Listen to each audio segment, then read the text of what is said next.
Okay. Hi guys, ఈరోజు నేను tomato ketchup గురించి చెప్తున్నా. ఈ టమాటా కెచప్ ఎందుకు తినద్దు అని ఎందుకు పెద్దోళ్ళు చెప్తున్నారో చెప్తాను. ఫస్ట్ ఈ టమాటా కెచప్లో టమాటా కెచప్ అని పేరుంది. ఓన్లీ గ్రీన్ ఇట్లాంటి గ్రీన్ డాట్ ఉన్నాయో తినచ్చు, ఇంకా వెనకాల డేట్ చూసుకొని తినచ్చు. కానీ ఇక్కడ రెడ్ డాట్ ఉంది, ఇంకా వెనకాల డేట్ ఇంకా కనపడట్లేదు అని చెప్తే అట్లా తినద్దు. ఇక్కడ డేట్ కనపడట్లేదు, గ్రీన్ కలర్ డాట్ ఉన్నా కానీ, కాబట్టి ఇలాంటివి తినద్దు, అసలుకి తినద్దు. ఓకేనా? ఇప్పుడు ఇక్కడ ఏముంది చదవరా? టమాటో కెచప్, టమాటో కెచప్ అని ఉంది.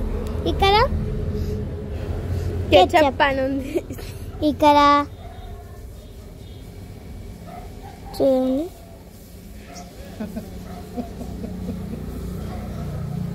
చూసేది డేట్ మనకి ఈడిస్తారు అక్క, వెనకాల ఇయ్యరు. ఇంకోండి ఇక్కడ డేట్ లేదు మాకు, వెనకాల ఇట్లాంటి నెంబర్స్ ఉంటాయి కదా. ఇది టమాటో కెచప్ ఎప్పుడు చేశారని అర్థం. ఇంకా టమాటో కెచప్ కారం ఉంది దీంట్లో, చదవాలి. మీరు అన్నది చదవాలి. ఓకేనా? ఓకే, పైన కదా. బాయ్.